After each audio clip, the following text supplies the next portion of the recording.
Congo to telema to lobela mboka Wole to suwa kabimisa na poasa. Ba député to votaki bazo salarien.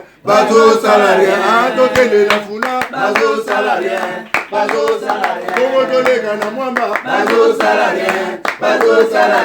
To tele lukunga bazo salarien. Na baboko kuna bibembe bazo salarien. Tonga na changu bazo salarien.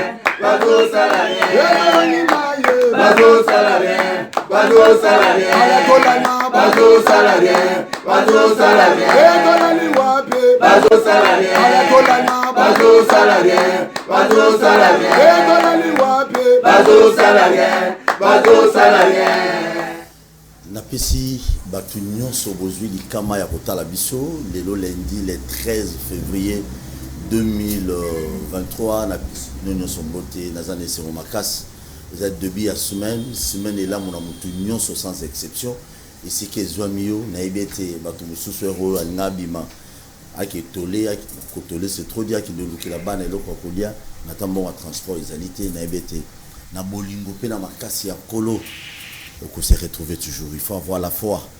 Na kamwaka mingi tant na yo ka batu belé alobi na leki bango nyonso. La question que je me pose chaque fois, muto aleki mutu. Il faut azala mutu alesa mwasi na yo, alatsa mwasi na yo, akangana mwasi na yo chambre. Wana yenda leki yo. Atangisa bana na yo, asunga la famille na yo, maman na yo soka belie mutu asoka en charge. Mais ka boy toi mi bali biso nyonso oh na leki yo te ndeko mutu aleki yo azate wa danze na ndenge na yo na niveau na yo wa danze na ndenge na yo c'est très important nazo pesa toujours toli dans ba union so bo sala politique lelo na Congo tout le monde copé ya kosala na Congo ya bien entreprise ya bien ko sala les politique na Congo actuellement preuve botala ba banderole na commune yo zali to na province yo zali tala ba panneau na ba ville yo zali tala ba bâche partout ba tient ceux qui sont dans la salité du couleur parce que l'entreprise qui paye au Congo c'est la politique na politique aux postes ko yiba ba okangoti oko yibo ke okoti makalo bimi oko yiba donc on s'est retrouvé na yo ozalaki na o nul ozalaki neya plutôt ozalaki na tijemu zéro. Maintenant on commune en politique, on commune na immeuble. Nana otuna yo. Moi on a banoli a matembele hier lelo. Romoliani $3000 au pesa moi na samedi moi na mineur. Il y a 15 ans ou 16 ans que nous sakana mbonga politique. Entreprise au foot bien na Congo, yango wana lo classe politique na biso bon mec un peu ko revoir eloko wana bo pesa batu nyonso guya ko sala politique té, il faut décourager d'autres personnes. L'isolo ya est ne tozo beta l'isolo la début à semaine est ya mboka na biso où en sommes-nous FRDC azo continuer na ko beta biloko sérieusement na ndenge azo bundela pona mboka na biso muto ko boyango azalité l'isolo ya loyer mibeko na mboka na biso applicabilité na ngo ezala mingi te pourquoi na ya biba e politique les loto mais un peu ko solo na bango na o Italie politique. Pourquoi politique? Bah politique bah soit décision des fois pour nous que l'accès qui travaille même dans l'Assemblée nationale ou bien dans l'Assemblée provinciale il y a un loyer ou bateau balela si les loyers ils n'arront jamais respecté même dans les petites choses pouvoir na biso bazo s'impliquer pour l'intérêt à peuple et dans les grandes choses. Kobuka bazo buka na Kinshasa bato ebele bazo loba non ils amabe non ils amalamu mais ça dérange hein bazo buka oui na osepela bisika bazo buka otali pina donc le pont moi ils allaient en face na et c'est tout ça l'émission wa mutuana azwa 12 mètres à l'état congolais même église moi ils allaient azwa sur combien de mètres à l'état congolais pain victoire azwa sur il y a 13 mètres de nazoyoka akane balabala ça fait des années batika na bango yika abo alors balobino l'état on a ba droit na ebiso tozolela voilà bilo tozolo bana tongo na lelo nazane sengo yambela bino une fois de plus Maître Patrick Tinda, Mwana Souka, l'avocat célèbre, Azali cadre na MLP, parti à Franck Diongo. Bon début à semaine de Patrick. Bon début à semaine, Mwana Mboka Paul Tosua. Bon début à semaine, na bako débatteur. Bon début à semaine, na bana Mboka Basso, Binoba et Basso, Bopalangani. Mokili mobimba baye bozuli baku ya kotala émission kitoko, émission monene, émission ya peuple.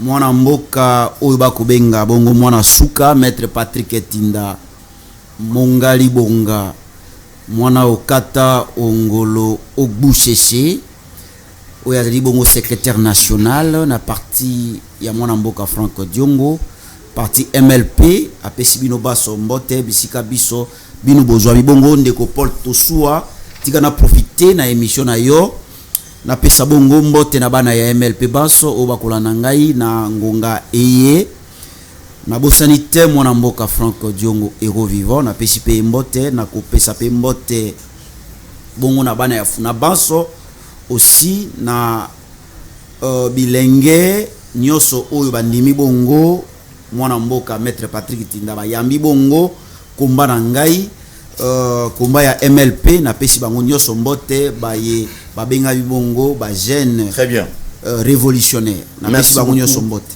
Espérons bien que ba jeune révolutionnaire ba reçoit la choix bien à moment ya ba élection aux alikoya ndeko na biso Rito Kinda Nazali moni plateau eza plateau moko prestigieux pour koya wa esengi babenga.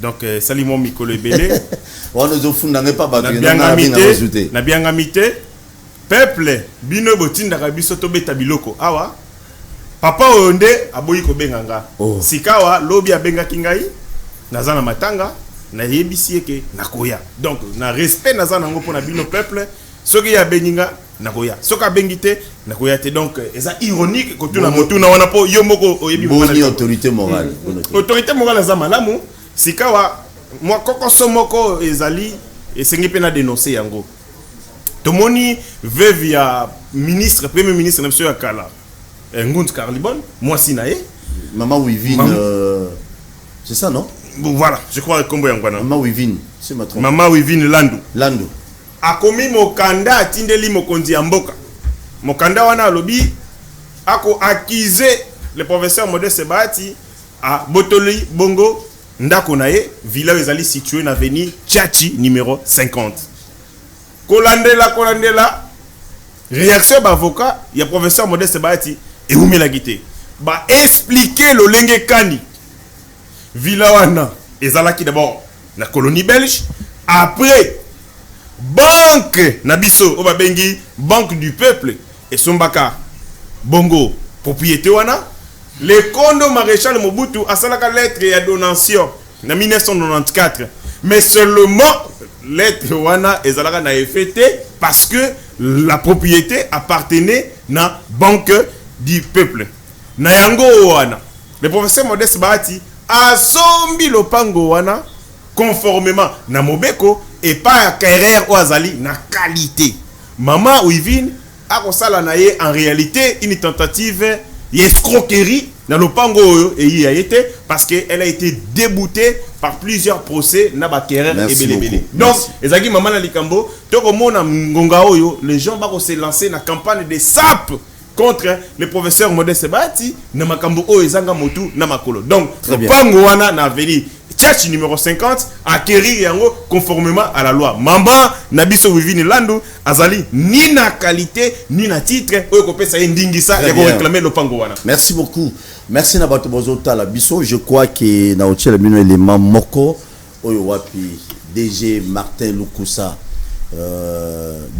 Lukusa ba réhabilité hôpital il y a on attra et vous avez une bonne chose d'ici là na hotel bino. Pourquoi? Parce que il faut on dit quand même bateau bazo ça quand même ne fils qu'ata musala malamu pour l'intérêt du peuple congolais et surtout baja on attra boyimi bana 40 mois de paiement mais tant on y a yé abani ko ça l'effort pour que non bato on attra ba on faut amandam maître Winer boni oui malamu Porto Soa na sepeli na invitation na yo na CPD comme on a ba co-débatteur baza bandeko yangai to mesana bango. Alors pour tout soit tika kena banana ko pesa mbote na bana nyonso ya IDPS ba combattante na ba combattant ya IDPS bazo mbote place bazali bon début de la semaine pour na bango mais na bo sanate AK47 Augustin Kabouya le secrétaire général de mon parti place Azali Azwambote, mais ndeko tope ça peut président de la République mbote place Azali parce que c'est lui qui maintient la charge à la République démocratique du Congo. Bazami balimi satute azaye moko mutazami kumba ya République démocratique du Congo. Porto Soa émission Outiko Banda na ko préférer émission Banda po tobeta na biloko nento mesana parce que yakolba mingi na entrée de jeu ezapenzate. Nani Bon reporter de 11, vous avez pris besoin de la salle. Oui, tu reportes. Exact, biso tozaki motivé pour tout ya na stade, tout me kosolo na ba union so ya union sacrée parce que depuis, on se souvenir que depuis union sacrée est en place, nanu to solo la te la manifestation d'ensemble dans les salamate. Alors c'était prévu que le 11 mars tout ça l'activité dans stade des martyrs mais na boanya ya CG Augustin Kabouya ainsi que ba ndeko lokola ba ndeko baati ba ndeko mboso et consort ba jige bon ba lobi non to ko sala lokwa na siko te to ko kozela parce que na période oyo eza période eza consacré pour enrôlement ya ba électeur il faut tout tika ba électeur ba kenena ko s'enrôler massivement et par la suite on va voir ce que nous pouvons faire. C'est un programme ils en a quatre agenda na biso. Je pense que d'ici 2 mois à venir tokozong c'est même programme bana mboka baza kimia ba koya na stade des martyrs pour na koya koyoka maloba peuple. Très bien. Merci beaucoup maloba ya peuple union sacrée ya na stade on a raisonné ba 10 000 fois bimatote 5 000 fois pesa matote. Ezaka mutuna na tuni. Mais espérons bien que non, bah tu vas y force à IDPS. Mais union sacrée, bazana maman kuna komona IDPS, bah tu vas y force. Ah donc. Non, ça ce n'est pas contesté, non. Monde entier, République démocratique du Congo, Afrique, Mobimba, Bayebi, que l'IDPS, c'est un machine politique, et l'IDPS, c'est un parti, c'est implanté, il n'a fin fond à la République. Et Ertozo, il n'a fin fond à la République, et ça partout dans la République démocratique. Merci beaucoup. Mais c'est là, il y a aussi d'autres partis où Bazozo a voix à Sika, comment vous appelez moi voix à Sika installation, et nous applaudissons. Merci. Merci, Kukiwana. Emmanuel Sadari, on ne peut pas nous intimider. Azalina Maniema, Azal pour séjourner kuna, je crois na hôtel binope le manae, comment biloko zo beta makuna calmement, na yé na base na yé yape. Obi na monika na mituka, na ba wewe wabaki ya Mashadari. Oui Shadari. Azaka na moto, Shadari azaka na moto. Très bien similaire kana boni. Bon, merci beaucoup. Nous remercions Bakinoa Balobi Télévision pour ndenge bopesi biso opportunité ya kokutana na bana mboka na ndenge tomeka kosolola pour na makambo na matali ekolo Congo na pesi bana mboka Congo nyonso mbote nazali kaka na esengo ya komona ke peuple congolais abandi kolamuka na pongi peuple congolais a commis de plus en plus vigilant tozali kopesa longonya mingi na ba population ya Goma pour balakisi détermination na bango na bravoure citoyenne na bango engagé na matali ko exprimer pe ko participer totalement na protection ya mabele ya mboka o kaka biso moko bana mboka nde to kobatela yango longonya mingi na ba jeune kinwa nyoso oyo en toute objectivité ba soutenaki ba pesaki message na bango na stade tango papa yaki. Donc, tozali na matondo mingi na bana mboka na nyoso wana o elekanaki. Merci beaucoup. Mwana papa on est décidé. Papa dia ki abengi na na téléphone na bino na limbi ko na suku. Bochanga sur la bino politique. Pardon. Papa boy. Est-ce un mboka na biso où en sommes-nous aujourd'hui? Tolobele yango. Ndeko, vous allez avocat. Ndambane pas ndeko winner. Vous allez maître avocat. Qu'est-ce qui fait que nos makambu o etali applicabilité tout le banon à Tabongo applicabilité ya mibeko au défaut votement l'Assemblée nationale ou l'Assemblée provinciale et quand vraiment en vigueur pourquoi le rôle du loyer ça pose un sérieux problème aujourd'hui bah locataire na ba bailleur des fois oyo au coût à bailleur ça dépend parce que ba garantie qui ça c'est ça masalo bikolo so coût d'année kolo na tan ekolo te alors on attend à école na otanga te au coup d'un écolo on a 10 mois okutana école mususu kuna bien ngai 15 mois okutana école mususu 20 mois et okutana école mususu 2 mois okutana qu'est-ce qui fait bien que bon non n'a pas cette question les faiblesse il y a l'état ou bien parce que bato ba lo pas ngone za nango ya biso eza l'état. Oui, ndeko porte au soi. À un certain niveau, surtout sur le toucher science est en couleur politique. Science c'est il faut que l'obéla ndenge esengeli pona ko aider bato bazana kati ya kolanda biso na etando ike baye banini o bazana kati ya kosala réellement. À ce stade, ezana loi moko ezana exercice eza loi ya 2006 il y a loi à 2016 parce que loi à 2016 a remplacé qui loi à Kimbuta Wezaki à 2009 ou 2010 si je m'abuse, soit 2008. Alors en 2016 République démocratique du Congo il y a kozwa ndingisa ya promulguer mibeko oyo etali uniquement babo zeloyer organiser babayi na République démocratique du Congo parce que bien avant 2016 chaque province a s'organiser selon bango. Et c'est par après que la République non, il faut que loi wana ezala pona tout le monde. Et on débattait l'eau zaloyer en place. Alors, nakati ya mibeko wana nini eza nakati. Nakati l'État a payé ba propriétaire à banda ko soit ba otobengi ba bailleur ba montant ba ko futisa na banda kuna bango te. Non. Baza na libre change ya kotia ba prix. Mais seulement il y a des conditionnalités oeza point focal mingi na loana eza entre autres erozo futisa mutu mbongo ya loyer ou soit ya garantie locative eza na ba mois ou eza prescrit na mibeko okoki kolekisa te soki ndaku na yo eza ndaku une maison eza privé. Il y a des termes qu'on utilise souvent, mais oui, excusez-moi, utiliser par exemple terme privé pour la population va comprendre biso malam. Ndaku ya ndengwana okoki ko sengela jamais mutu garantie au délai à 3 mois t. Ça c'est vraiment strictement interdit. Sauf na banda ko eza socio-culturel entre autres ba maison ya boutique les hôpitaux et consorts. Là on peut aller 6 mois. Ça c'est connu de tous. Maintenant qu'est-ce que nous constatons? Nous avons constaté que dans la République démocratique du Congo, malgré présence à loi sur le terrain, vulgarisation n'a pas posé problème. Aussi longtemps que vulgarisation a posé problème, applicabilité n'a pas posé problème. Parce que suivi au sein des athées. Mais suivi on a peine il faut ça. C'est l'État congolais qui doit faire ça. L'État congolais il faut à la vulgarisation à Mibeko et par la suite à la suivi à Mibeko oyo yé atien à terrain. Maintenant nous tous nous sommes censés connaître que ba voisin na biso nyonso comme locataire bazo de la chaque jour. Au moins mutozo matisa par exemple mbongo ya loyer après 1 mois matisi. Mutola la muka dobino non après une année.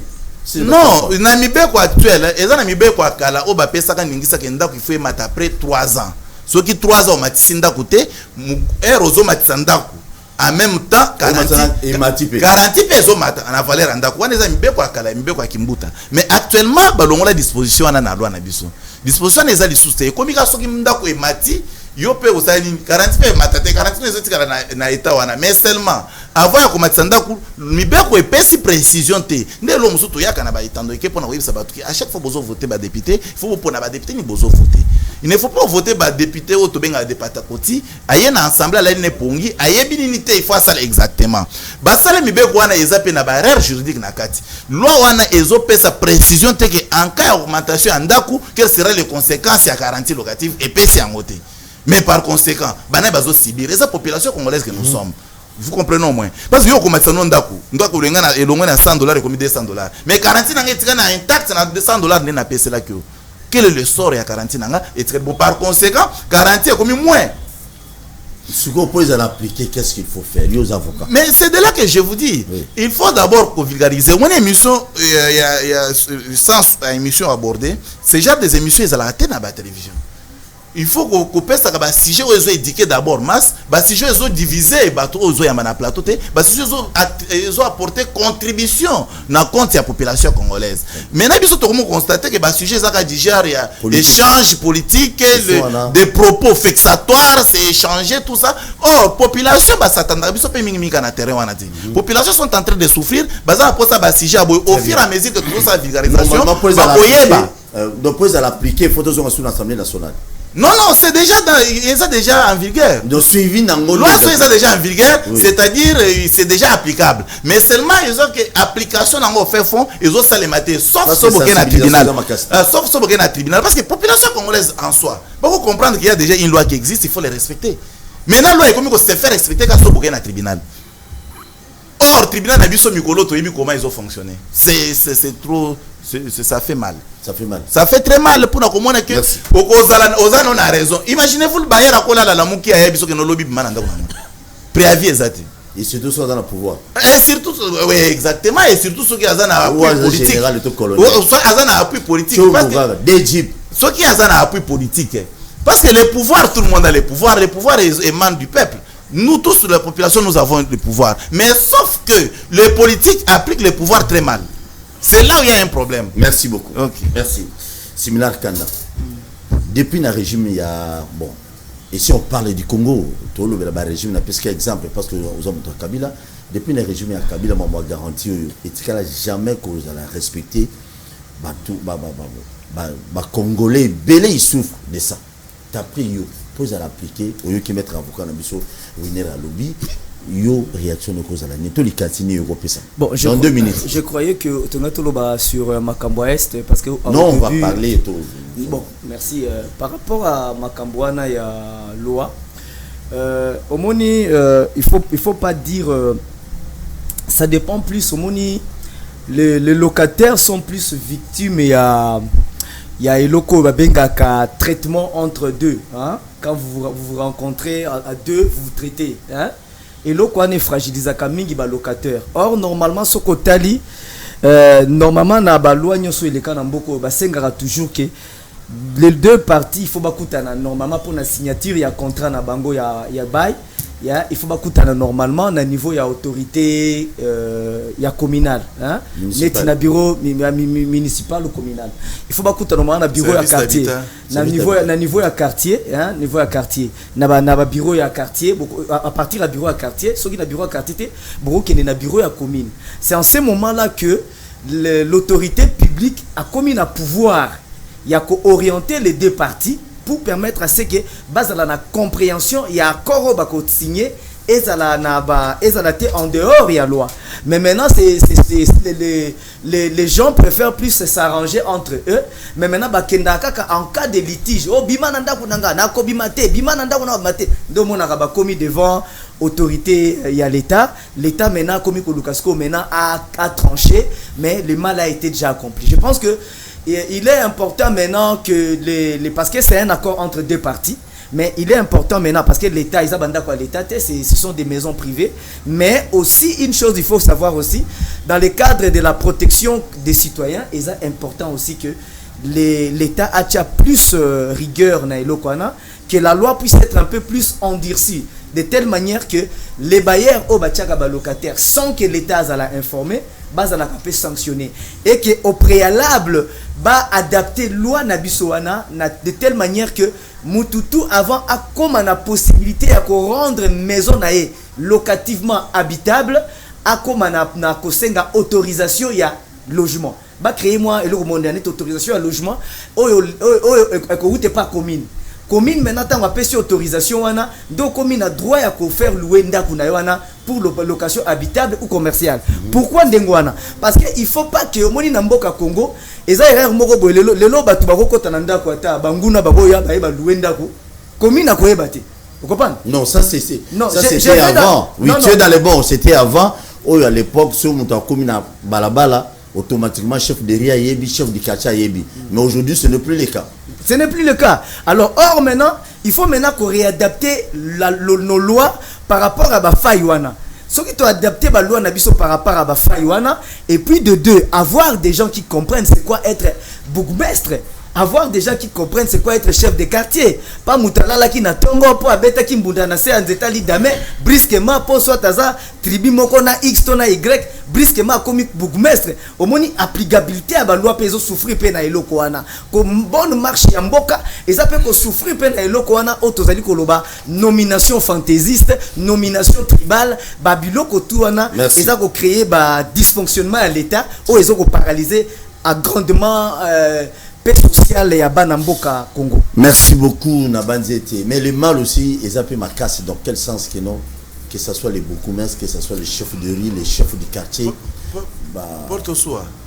Pensant une minute, n'a placé moi mon mot parce que les gens ont un mot très important na yokin de quoi lobby, mais il faut placer une minute tout simplement. Attends. Ok. Awa, les gens ont un mot qu'il faut souligner. Il est difficile toujours qu'il faut te faire vulgariser loi. Oui, certes c'est difficile, mais possibilité à cause ça là où ils allaient. Tous en a babaro, ils en a chaque province, il y a RDC. Babaro oyo ils ont érigé avocat. Ils en a mobile comment ils ont souffert dans l'Assemblée nationale. Tilelo, oyo espèce qui dit que ça na chaque mot pour signer contrat, il faut présence et avocat. Or, na RDC contrat ni n'importe contrat de bail, n'importe quel contrat, il faut présence et avocat. Pourquoi? Seul moutou à la maîtriser dans la République démocratique du Congo, et ça avocat, bah comme ça, bah d'autres, ils ont ça là. Au moins, moutoyer, boyaouti, c'est pas comment suspecter qu'il y a ça rwandais. Mais d'où seul avocat a yebi que nazo participer na signature, il y a contrat aux opposés des deux personnes. Alors l'avocat est conscient, il y a identité vraie à deux personnes. Parce que nous devons soulever le mot très important. Attention, tu vas nous faire loger, bah étranger, ou baza voir même na ba document, na dépôt tout ça dans programme na immigration, na biso ba programme exactif na mboka. Alors chef fois zoazong ça, bah compétence na babaro, le contrat mon côté en termes de bail ou soit en termes de vente à immeuble et qu'on signé sans présence et avocat. Très bien. Mais la plupart des hommes responsables et crédibles à cause de un avocat. Que ça soit pour tous. Merci. Ah mais pour tous. Et obligatoire. Non, que ça soit obligatoire. Le problème c'est quoi avocat? Non, il faut ça l'obligatoire mon frère. Surtout pour ça développement il faut ça dans sens. Merci. Pour la Motono Nayo qui m'a décoré religieusement, abonder sur la question d'applicabilité, il y a au Babengi, contrat de bail entre d'une part Colo, c'est-à-dire bailleur, et de l'autre côté, preneur, Bazali, locataire. Il faut situer le problème à des niveaux. Le premier, ils allaient à niveau, il y a bateau qui signer contrat entre eux, parce qu'ils allaient dans la loi, j'ai la loi ici devant moi, qui est Sengeli impérativement ceux qui vont signer contrat entre deux personnes et Sengeli une troisième personne ailleurs l'État unité et vous allez soit un contrat aux notariés ou sous sein signé donc sous sein privé et donc il n'y a pas une obligation ça il faut déjà qu'on extirper on a mis à bateau c'est une erreur voilà et donc les alignés est-ce que biso peuple toyebi mobeko parce que mobeko ezali référentiel et action Mobeko nemutu et permettra batu na ko atteindre l'objectif na biso total à mobeko et lobi nini pour na ko atteindre yango. La finalité et action nyonso et sengele za la guidée par la loi. Biso moko to yibi mobeko te. Cette loi est publiée depuis 2015. Or et la loi numéro 15/025 du 31 décembre 2015 relative au baux à loyer non professionnel. Voilà. Donc, na kati ya mobeko wana et organiser et la ici et définir non pas qualité ya bateau. Nani bailleur, nani agence immobilière, nani azali locataire, nani azali donc bateau nyonso bazali. Tant lingo que nous kozwa ndako tala nanu yomoko. Est-ce que naza na qualité il y a locataire. Il ne suffit pas à la mbongo. Et de deux, il faut savoir qu'est-ce qu'on fait pour être contrat au boko signé et ça la régulier. Pour que ba droit na yo na ba droit na biso et ça la respecter. Mobeko et yebanité koko sezawana. Or la loi est claire, la constitution est claire. Nul n'est censé ignorer la loi. Moto mokote akoki komi betantolo po ayebi mobeko te. Koyeba mobeko te ezali erreur grave. Quand est-ce qu'on a mobeko? Ce qui tokei na kati ya mobeko tokei notamment dans l'article belete na kende tin article 10 ya loi wana. 2. Article 2, il y a loi. Loi ezali loi numéro 15/025. Article 10. Non, article 2. Na telle no définition, ya mukie. L'article 2 balobi, article 2 na kina alinéa 4. Bail résidentiel. Bail résidentiel et yinini. Loi expliqué. Ezali contrat qui porte sur une maison, sur une villa ou un appartement à usage d'habitation qui est de ses dépendances. Ora, tu continues. Tu es ici comme sous babengi contrat de bail pour que tu vas comprendre contrat de bail ezali nini. que moi rapide. Contrat de bail ezali mobeko non. Voilà.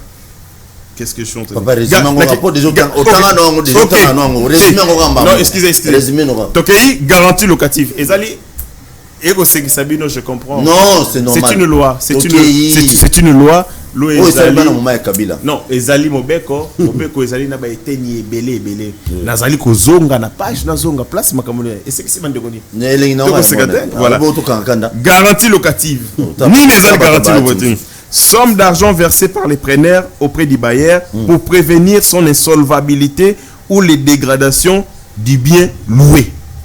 Okoyoka, c'est-à-dire na lobi yango pona nini pour expliquer na biso nyonso que makambo toko sala en matière ya bail ezali réglementé par la loi. Soki toko kendo kozwa engagement sa koyeba mobeko toko sala yango na ignorance et na naïveté. Ba conséquence ya naïveté na ignorance yango nde ko bima biso que les gens marchent sur nos droits parce que ces droits ne sont pas connus. Soki na yebaki que esengeli ezala bongo je n'irai pas aller signer contrat les yeux fermés. Bato signer contrat de bail les yeux fermés. Ayebi na ye eloko moko te. Yango même quand on les malmène, azana possibilité te ya kozala rétablir dans ses droits pour ba droit ngo ayebi te. Donc il y a un problème en termes il y a connaissance, il y a maîtrise, il y a mibeko. Très bien. Deuxième des choses. Moi les ali responsabilité ya mbula matadi. Mbula matadi o esengeli a appliquer mikano oyo yemoko azui. Cette loi est bénéfique pour les Congolais et pour garantir paix sociale et pour garantir quiétude sociale. On est tout le temps qu'on nous soit. On a bengani mutu, babimisi bilo qu'on a na libanda na tatana bana. La manière la plus sûre il y a pour prévenir yango ezali koyeba d'une part, de l'autre côté l'État doit veiller. Veiller Veiller de prière mais veiller. Veiller à connaître, veiller c'est-à-dire une applicabilité. Mais là aussi il y a un problème. Combien de Congolais bakendaka ko dénoncer, tout bakendaka ko saisir ba autorité, que ce soit municipale, tout ba autorité urbaine en cas il y a souci. Okomona. Donc okomona paie moi complaisance ezali. Mutu ayebi mobe côté. Tango ako ba memiye na libunga. Moyen que ko saisir azali pété parce que azoba yeba ko ya na mbeba. Na ko pesa onda kisamoko. Quand il y a un problème entre Kolo Lupango na motoyo azali bayer. Oui poni ba bayer bakenda balinga ko kende mingi te na mzela ya mbula matadi. C'est parce que ba mo pe bazali hors la loi. Conséquence ces années tango comme ba rotu na yo ndako na yo oyo ezali ndako ezali na ba locataire. Est-ce que foutaka impôt foncier, est-ce que foutaka impôt sur le revenu locatif a foutaka te. Tango yo foutaka te revenu locatif, impôt sur le revenu pour locatif, je crois. Conséquence ça a été ba ko banano ko la question ba arrière na yo. Mais le pongo ça yo. Oui. Mais au tiaba ndako locataire oui. Mais ba foutaka yo oui. Mais mbongo à l'état. Donc oza yo moko escroc. On peut escroquer l'état dans mbongo na yes. Parce que ko eli kama moyo ke nesusu ko nezate yako ba solo la on a sans état madame va trouver un arrangement amiable mais un arrangement où ko violer ba droit des uns et des autres. Très bien. Merci beaucoup Mibeko Belé et Salema Pezali ko Salma na mboka na biso ezo souffrir ne loko moko ya applicabilité mukolo kota en vigueur ane on a biso nyonso ya mbulwa. Et puis na tunara. Mettre itia le belo moins important. La commune on se refuta mbongo. Bambongo te futa na commune ba papier ya banini. Et ça musani no. Te futa ba plus long ce soir. Mbongo ne ça musani. Là c'est l'IGF qui doit descendre. Non, mais c'est non dans toutes les communes il y a Kinshasa. 24 communes to anango. Bambongo te futa. OK na PMEA, OK na service habitant, OK na service sugi ya nini. Ba service de tonne belé na ba commune. Mbongo nyonso biso te futa ba papier kuna te futa. Et kindaka wapi. Dossier à suivre. Bino ba beaucoup sur boto bim. Bon mais la main pio. Si on a calculé ba mbulo sali, ba document wana d'ailleurs on a otina ba combien de services foot ça mbongo. Surtout ça la calculer ba mbula nyonso bino bosana ki beaucoup mes. To yeba boy ki beaucoup mes na mbongo. Ya na mbongo. Commune à Gombe. On moni en face à maison communale à Gombe. Et là on boya ministère à Mineza on a service au Momboy. Terrasse donc est-ce que ba mela masanga. Ba porte et ça balabala l'état. Je suis parmi ba pandisa on a téléméla ba beaucoup mais c'est mi balé pour battre kangote. Doli makamuso azara la prison. Il est toujours là. Azwaka biloko. Na mususu. Wa salaka intérim ya mwasi wana. Wa za mutu avient na biso ndundu. Na biso ko teki na dénoncer yo. Balabala l'état. Ngobila kende place wana za balabala l'état. Pembeni antenne A bozo buka. Oh balabala bimi boy. Bozo buka. Pembeni antenne A na balabala comme nazani. Du livre je crois. Du livre. Antenne A. Ici kani na bango ezali. Batonga ndako wana na balabala. Et bima on a tiré bima na boulevard côté à face à Sonas. Et ça bon que nous bouka pour la tonne dimabino. Ngobila nani. Na j'ai compris. Bon que nous bouka pe kuna. Ya balabala l'état. Sur ba tonga ngo bana kala ba payote za nous panza boulevard na ndenga côté antenne A bozani. Na lo ba côté mususu. Monie. Bino ko somba bino buleka ba buka batuna ba bara oui. Kuna be ba buka na Gombe. Bon que nous bouka. J'ai koko bo buka tonne dimabino kuna. Charles de combien très bien. Patrick Tinda, mon Asuka, qui est locataire, passe à Kinshasa. Beta Biloko. Merci, Ndeko. Dans le trait du jeu, je dirais, il y a un problème sérieux. Mbokeza ya kukufa Ndeko Nangai. Mbokeza ya kukufa na zolo mbokeza ya kukufa Ndeko Nangai simila koningisa moto. Mbokeza ya kukufa uta bino pe bobomi mboka bo contribuer na bato o babomi mboka na lobi boy po tango na lobi na bandi ke mboka ezali ya kokufa l'état n'existe, l'autorité à l'état n'existe pas et tango na zoloba na moni ndeko nanga zo sepela azo ningisa moto c'est comme si mboka ekufi kaka na kaka bango to babomi mboka très bien beta bino pe bo contribuer na échec ya mboka oyo mboka ezali ya kokufa ndeko simila utabino bozo yangila article 48 existe à la Constitution. Article 48 et lobby nini ndeko mopandi sango. Et lobby l'État les droits à un logement décent, les droits d'accès à l'eau potable et à l'énergie électrique sont garantis. La loi fixe les modalités d'exercice de ces droits. Ndeko ko pesa bato comment dirais-je logement ezali na mobeko li kondi na biso l'état doit garantir l'état des fois garantir population logement et ko sala maboye mboke komi nyamunya makambo komi nyamunya boboy pona nini eh ben c'est tout simplement puisque l'état a failli à sa mission okomona ndeko mopandi sango à l'époque ya bakoko na biso tozalaki na service ya ONEL office national ya logement oyo l'état azo pesa bato logement lelo l'état a failli à sa mission l'état n'est plus à mesure malgré ba espace vert belé tozali na yango l'état n'est pas en mesure ya kopesa bana mboka logement et bani na Kabila uta je peux même citer comme Mobutu puisque à l'époque avant Mobutu il y avait Onel Mobutu au début aussi Onel et bana existait après un moment Onel est limoué l'état n'est plus en mesure l'état a failli à sa mission c'est na mission ya kopesa bana mboka logement te ne sali nini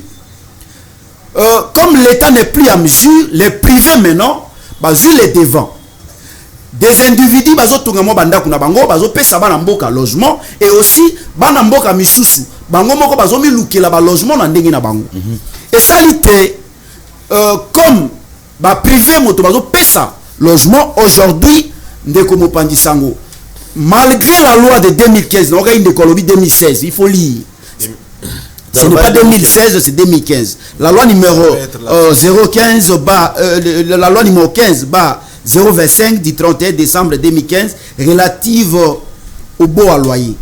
Donc, qu'est-ce qui s'est passé? Et ça a mis que malgré la loi de 2015, comme l'État a garanti logement na mboka, les privés maintenant ont les devants. Malgré cette loi ici, comme autorité à l'État, ils ont se fait sentir. Ça, c'est l'État qui a pris cette décision par rapport à la garantie locative et le loi. Un article, par exemple, 18, il y a la loi Oyo, comment motoïko Zouabongo garantie locative. Il y a Bandako, c'est 3 mois. Il y a par exemple boutique ou autre, c'est 6 mois. Mais est-ce que bailleurs bazo respecter tout simplement puisque autorité à l'état ils ont se fait sentir pour l'applicabilité à la loi puisque ndeko nanga lobi ni censé ignorer la loi oui certes ni censé ignorer la loi est-ce que comment les autorités, la justice, bazo appliquer mobeko oyo okomona ke mobeko oyo ezali appliqué te toujours quand même babaye mususu koloba est-ce que l'état mutatungila nganda ko yango mais comment un individu akokoma tina niveau balobi na ye il faut senga garantie 3 mois mais mutu aboya zo continuer ko senga 10 mois et babaye randengo na bazo sala bango eloko te ko talisa polele faiblesse, il y a une faiblesse énorme aux sala que applicabilité puisque loi nyonso za contraignante au salité bakangio mais au moment que loi oyo jusqu'aujourd'hui ce n'est pas encore contraignante alors que zali na caractère moko contraignante que salité bakangio ezo sala matin ndenge na ebisio c'est tout simplement puisque aujourd'hui l'état zo garantit bana mboka loyauté ba individu bango mo ba komi siko ko imposer moto akolala na ebite soki ngunge suye alamuki amatisi pri andako mais ozo matisa pri andako po sala eloko nini po bongisa eloko nini et bana mboka bazonyo kwama ndeko na ngai et kotalisa faiblesse ya l'état yo yazali à mesure olobi comment biloko bien l'état qui n'est pas à mesure ya kopesa bongo ya ko garantir bongo bana mboka oyo babengi logement oyo ezali na article 48 ya mobeko li kondi na biso. Je me pose la question. En RDC tozali na ba espace vert ebele pas manque ya vision ya bandeko na biso y compris ba similaire o lelo similaire comme ko yani tandwe ki azopesa ba tout leçon ndeko boka mwa soni te tango bozo leka kopesa ba non na kobomele moto te tango bozo leka peso to bundisa ki pe bino tango bozo leka ozopesa ba na mboka ozopesa ba tout leçon c'est comme si bino na bosalité bosali to moni ba insuffisance na bino bo atteindre ba ménopause politique bozali ba to boleka même pas na etandwe na zuba ndeko na ngai ndeko vous avez garanti beaucoup de choses vous avez promis beaucoup de choses aux Congolais. Combien de promesses? Trop de promesses aujourd'hui promesses mokote simbi na sujet tozo débattre lelo beaucoup kaki ko silisa sujet yo puisque s'il y avait concurrence que l'état ndenge ba komi ko sala na domaine à transport s'il y avait même si dans le domaine à transport aussi rien ne marche il y a toujours les privés au bazali na mitu ko ebele ko l'état mais de ce côté-là, on a que aujourd'hui même dans le domaine de transport, chauffeur prix na mutu kanenge elingi et que même dans le domaine de logement. Comme on va aller à mesure te couper ça bana mboka logement, ne toujours mon répercussion. Oh yo ça là que un individu a pris en ndako na ndenge na l'état azo kokako comment pour réguler secteur ouanate. C'est ça qui pose problème. Donc nos frères qui avaient promis des choses aux Congolais aujourd'hui bozala na humilité koloba ke tout auto prometaki bino tozali à mesure ya kopesa bino ata eloko moko te. Merci. Les Congolais bazomona eloko moko te o bozo sala. Très bien. Malgré kaka kaka ba promesse tozomona eloko moko te. Merci. Merci. Ouais, le chef de l'État na Comore il faut dire. Oui. Merci beaucoup la baïnyonso o bozo tala biso. Moi je vous aime bien. Tozomona na régie na ebe que non ba réagir. Obligatoirement. Ah non, pas obligatoirement. Mais toi, c'est base de tout le bien là-bas. Tu as les mailles, tu as vu son nom, les mailles. Mona, Chadari, au balobaki, oh boy. Comment va yambaki? Et puis toi, au Kaipi, Chadari, Azan Maniema, nga Chadari, mais Tabilok.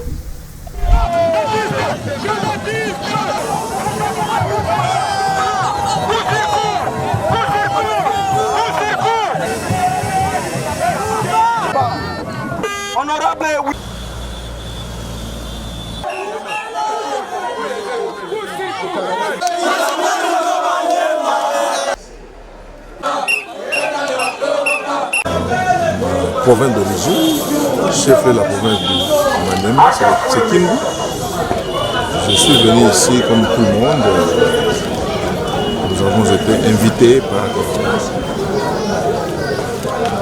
l'évêque de Kimbu, Monseigneur François, et les représentants de ce territoire du Malema, plus d'autres confessions religieuses, qui nous ont invités pour participer à une réunion, un forum sur la paix, l'unité et le développement du Mali. Donc je suis venu justement pour ça. La réunion va commencer le 14 février pour se terminer le 15. Après, nous aurons le temps de parler comme maintenant acteur politique, comme secrétaire permanent du PPRD, le parti du président Joseph Kabila Kabange. C'est après le forum que nous aurons le temps de parler, de donner notre point de vue sur le développement de la province, sur la sécurité, sur la paix, sur l'unité. Maintenant, on ne peut pas placer un mot parce que nous devons laisser l'évêque et tous ceux qui nous ont invités ici le temps de pouvoir nous donner leur démarche. Quelle méthode ils vont utiliser pour échanger. Parce que si on place un mot aujourd'hui sur la paix, sur la sécurité, vous savez ce qui se passe à Kalambal et partout tout ça, nous risquons de mettre mal à l'aise ceux qui nous ont invités. Après le forum, nous aurons le temps d'échanger avec vous sur tous les points de vue. Très bien, merci beaucoup. On est allé Emmanuel et Ramazan et Chadar et Azali qui ont séjourné dans la province de Maniema. Donc, vous qui m'ont envoyé l'audio, ça n'a pas commentaire. Ça, la voiture DP sur l'écran d'esprit. Rien. Tout le monde a bango. Chadar, bon séjour à vous, et plein de bonnes choses. Et la politique, ça a été toujours comme ça. En montant au bino bandolo, on ne peut pas nous intimider, mais les lots compliqués. Mais félicitations quand même à Moussala. Ok, on s'en pour la PPRD. Au PPRD confié, on a tamboli, parce qu'on y a mbaye. Bon, on a une image, na bino. Mais c'est beaucoup qui a mabé. Dès au moins, on va bouquer la biso, mais on va bouquer à côté, je serai avec Belize, il y a des villes. Azali na kata commission je serai avec semaine au cadre, aux alana et potobetane bilo. D'abord, Sengeli na lobaete, ceci. Monitangyo bengingai, na kuzoki mokokoso, na uti bumbu. Bumbu de la bumbu. Na uti bumbu pour la kamuka ya kubuka oyo. En fait, na route au babengi, nzelo babengi libération. Au babenga banakala ex 24 novembre. Bato benga 24. Balabala wana ekei koto yo bumbu, koto yo selemba o ematiti ekei kote ya ipen. Ti pigeon. Voilà. Situation moko ezakuna eko nyokola bandeko na ngai, babengi singa molobeli na bango, baleli. C'est une situation oyo eko tia biso en difficulté oyo bensio. Mais babengi ngai, bandeko babengi ngai na kelo kotala ngamo ko na palper réalité du to linga mimingi balingi biso makasi. Bino watuni sacré. Samedi oyo ya samedi. Bulldozer eye na selembao kobuka bandako oyo ezali ba construction anarchique ba marché de fortune banzando ezali na balabala. Mais babuki yango kaka bongo bonte. Babuki yango conformément na mobeko. Soko komi place wana au moins la peine ba komi zone expropriée. C'est-à-dire quoi? L'État ayaka alobi nzela oyo esika oyo nazali na posa na yango. Parce que il faut dans ça la route d'intérêt public. Alobi non, 6 mètres misusu 7 mètres c'est long. L'État pesa bango misolo.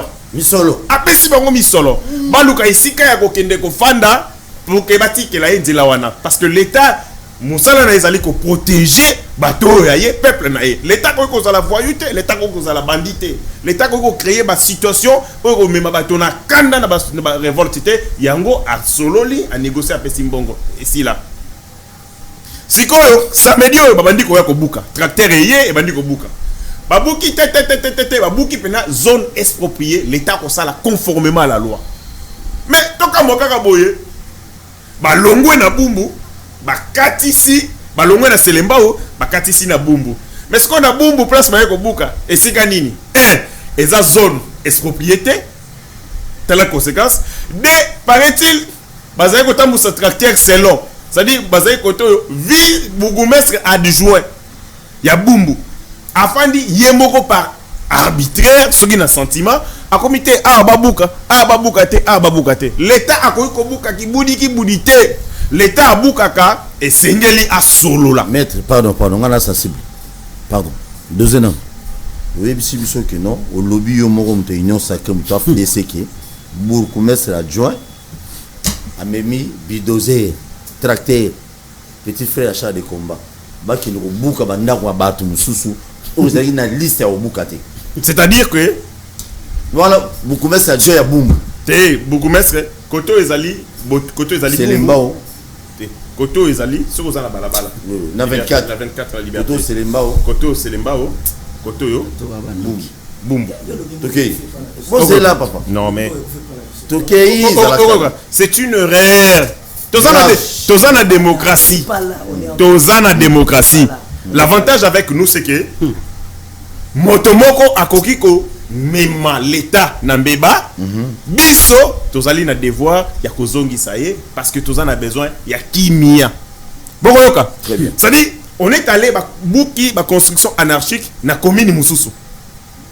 Na Ngambu. Ba longoli tracteur sans préavis. C'est-à-dire ba ebisi ba toteka tokobuka bino et puis ba ye même atana document mon côté un soubassement oyo ko pesa bango ndingisa ko buka parce que buki banda ko batu illégalement. Babandi ko buka banda ko batu illégalement. Peuple na utikuna na zana ba image na téléphone ngai. Je pris les photos na moni makamne se ko sala mabayebi singa ezali vice donc bourgmestre adjoint ndeti à induire en erreur le vice-gouverneur. Donc aye na etongo aye bon ba yiki ba ko buka banda ko côté kuna. Côté ya je crois ya Bumbu. Babuki na sentiment kaka te kuna pe susu donc bato yesi bango bobuki a ndenge ni bona ngambu kuna bobuki te ndenge ni tranquilloser et longo na ngambu et kei ko buka et si que ezali concerné te au moment na ko sebe sabino parce que tant babuka place bango place wana babuka ngo déjà depuis 2008 l'état congolais pour pesa batumbongo asengaka bango bakendo ko sala ba certificat d'enregistrement alobi boye olé na pesa bino ka mbongo na ba document ba livré parcellaire ezate boko ko sala certificat d'enregistrement pour l'axe que et si ka ezali ya bino na ko pesa bino mbongo et si salama eleka nango kala mais oye ko sala masikoyo ezama be merci banditisme gangsterisme et imala moté kiaketisme aussi kiaketisme ezali mabe pona nini parce que boko boma bato na droit na bango boko marcher sur le droit des gens. Et la conséquence c'est que ce que l'État a commis pour marcher sur le droit, il y a batunaye, l'État a commis bandit. Donc, bourgmestre adjoint, Azali ko se comporter pour la toloba un bandit. Merci beaucoup. Émission la sala qui je construis na Daniel, alobi ministre de l'agriculture à Salé Loroté, de Pazawana. Et comme ngamu, wobe ngana téléphone menacer un point. Na boy na vendre bino na TV, na boy. Similar Kanda. Bourgmestre Selembao adjoint afanda kana ngiringiri. Donc ndenga zawana bazobuka aldo ayebi ni historique parce que ngaba uti ko pesa plan ba pesa plan cadastral ya Selembao. Natali Nzela 24 novembre na moni yango eza depuis époque coloniale.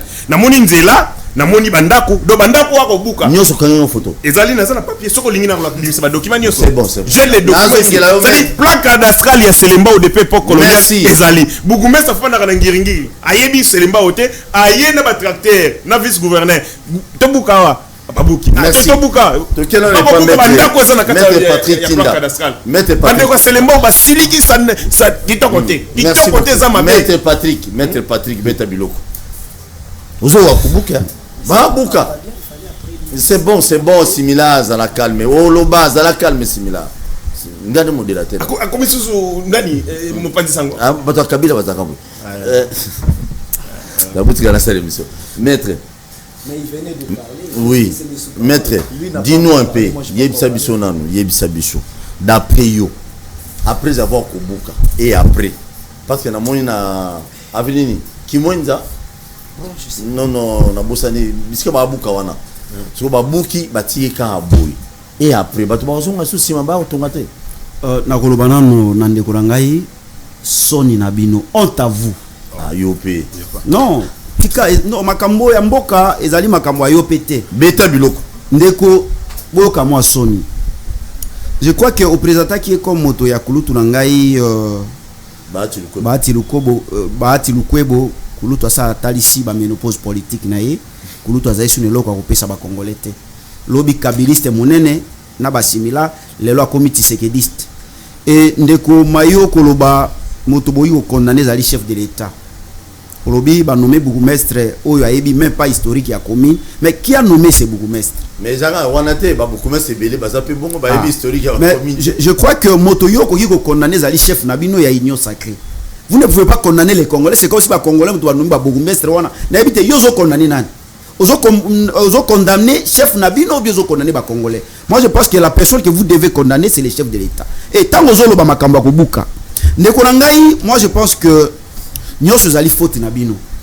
Bozo sala makambo ki budi na désordre. On ne peut pas conduire mboka ndenge bozo conduire yango wana te. On ne gère pas le pays comme si tozali na jungle. Aujourd'hui, lobi ba yeko buka bisiko ba yeko buka te. Mais nani abuki? Mais nyoso les ali kaka bino. Bokamba mi mabe ya ekolo na bino. Je pense que ndeko na ngai yambo bandeko wana batonga bisiko batongi, je crois que batongaki na loyengete bakendeki ko autorisation. Oui. Bazaki une autorisation de bâtir. Oui. Mais nani apesa ki autorisation? Ezali l'État. L'État so pesa autorisation. L'État on a yemo kwa zoya kubuka. Je crois qu'il y a un problème sérieux dans notre pays.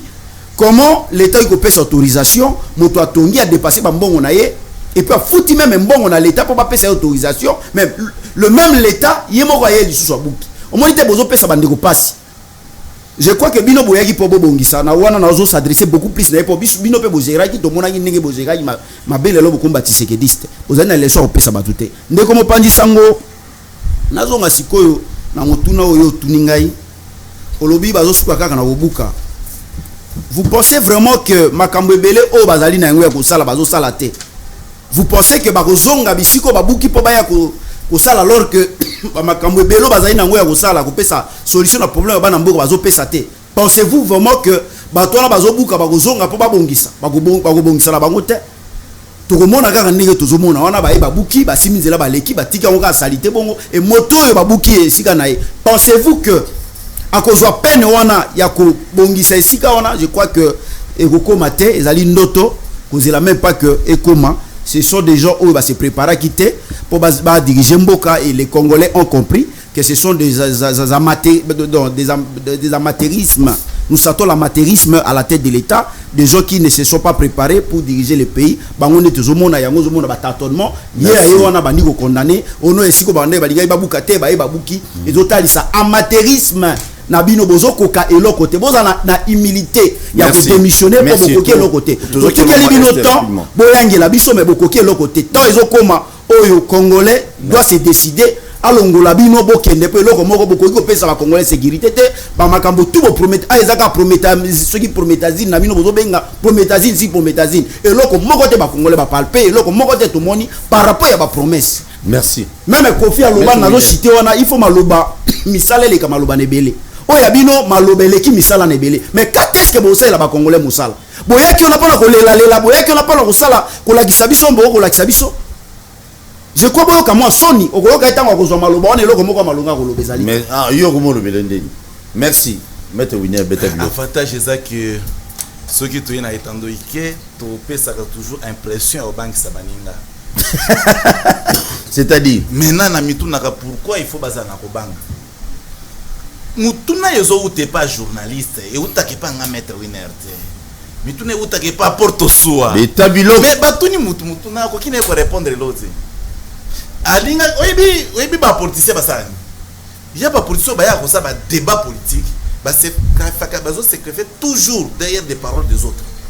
So lundi na première sujet, à secrétaire kana simama Mutolobi, a pas de critiquer parce que tu n'as pas donné la précision à date il y a promulgation il y a loi portant bozaloyer. Et parce à secrétaire wana. Ochilombo n'a promis, il n'a rien fait. On vous avez promis mon frère ami. Mon frère ami. Il faut être un politique avec deux pieds sur terre. Et parce que une question, au continent en profondeur la question, au pays importance à Kobuka, après au pays des avantages à Kobuka, après au bandi critiquer. Maintenant écoutez. Est-ce que tu as compris la question? Maintenant écoutez. Non. Maintenant écoutez. Toké. Nazo yebisoboy. Na République démocratique du Congo et dans un terrain vert au Koloba. Entre autres, ils ont une emprise publique. Où ils ont uniquement à l'État. Mais seulement qu'est-ce qui se passe? En construisant par les administrés ou à l'État, ou à la population, ou à la population en construisant, commettre un empiètement. Mais vous pouvez avoir l'autorisation, mais lorsque vous commettez l'empiètement par rapport à la limite donnée, c'est là que vous ne comprenez pas la différence. On vous a donné la limite. Mais vous commettez l'empiètement d'aller au-delà de votre limite. Et là, l'État est où? Mais c'est le travail que l'État fait maintenant.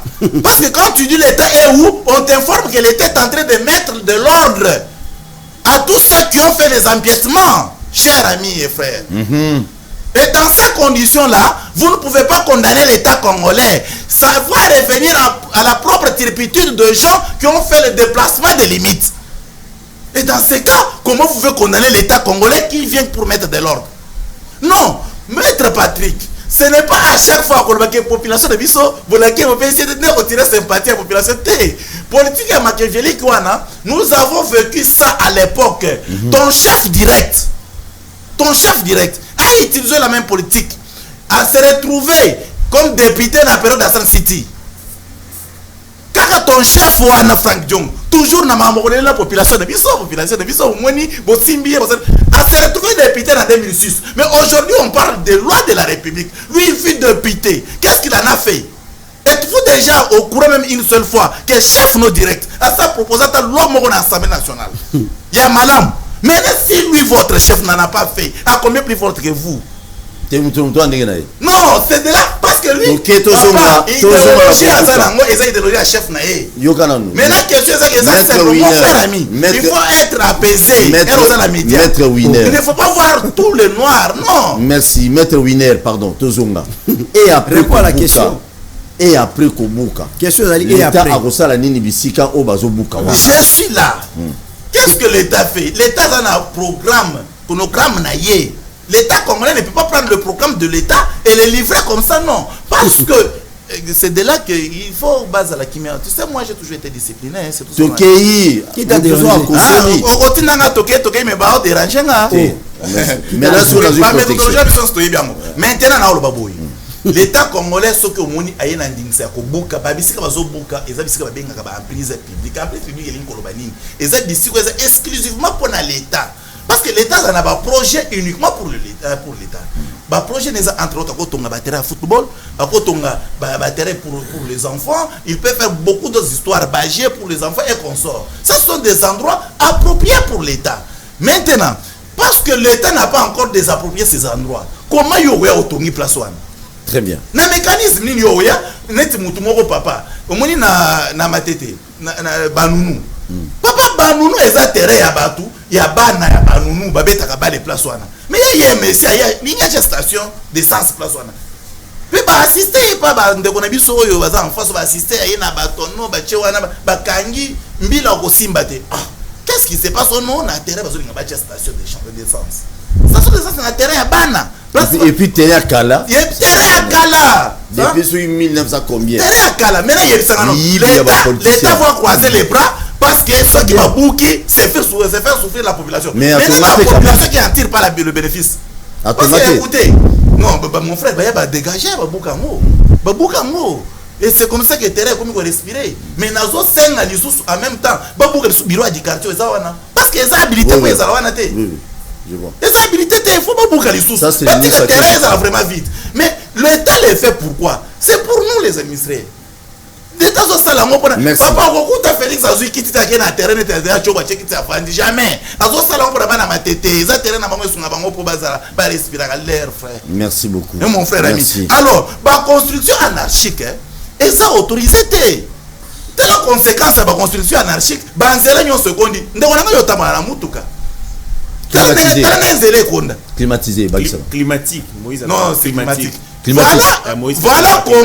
Voilà comment Nzela est condi. Au risque même qu'on tamponne pas tout Nzela. Parce que Congolais. Comment tu penses que les Congolais sont bateau sur le micro? Merci. Parce que yo aux Congolais, mon frère. Merci.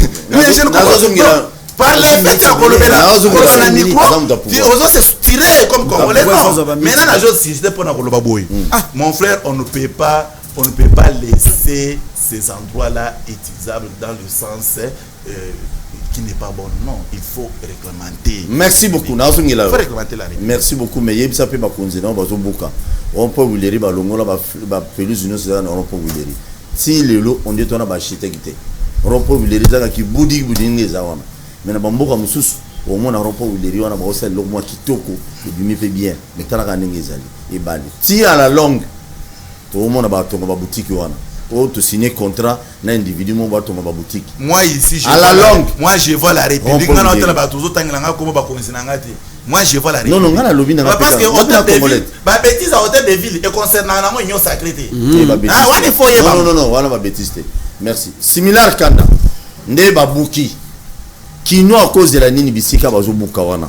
Bien que c'est dans les droits na ba droit il y a l'état ngana dai na très fier na ne singo mais na ebisi bango boki no buka côté antenne A balabala mo basala ne bimati boulevard liboso pe en face à Vodacom.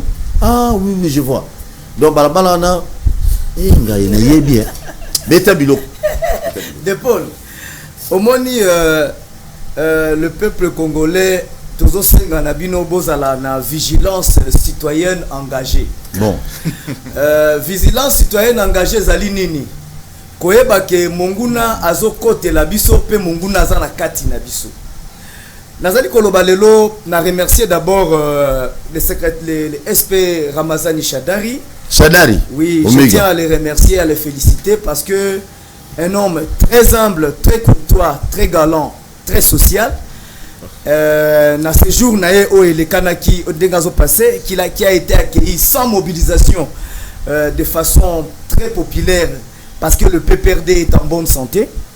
Je tiens à dire ceci à mon frère Patrick Tinda qui a tellement été incitatoire envers le régime de Joseph Kabila en ce lieu pour la cohébisaye que si aujourd'hui tokomi attaque au lobata élection Nambokoyo, c'est le régime Kabila. Parce que c'était difficile sous Mobutu de parler des élections. Au moni ba élection banda ko leka sous Mobutu ezalaki ba élection te. Ngana kenda ko voter na papa na ngana Kambumba na Lemba biso parce que toza vanda na salongo pembe na Kambumba mutu moko yaki wana a voter rouge. Bazuye batie na kasho. Na mona na tango wana. Mais aujourd'hui, si on peut parler des prémices de la démocratie au Congo, c'est Joseph Kabila. Et Joseph Kabila a apporté beaucoup concernant la liberté d'expression. Namboka o yomoko yebi tangu Joseph Kabila le M23 o tozo lobalelo na makambwa est ezala quitté. Tangu Kabila longwe, ce n'est pas le même M23. Parce que le M23 Batubazo Lobalelo, c'est quelque chose que Batouba créé de toutes pièces. Bazui balatisi ango kombo ya M23. Okomona nakati Bosco Dangada zate, okomona nakati Sultani Makenga zate, okomona ta dirigeant mon côté ya M23 ya kala. Okomona ke bakeba lokoti batu, bazui bango baye balalisi bango na memeling pona ba intention wana to yebite plan na bango. Après si manango tomi retrouver une agression.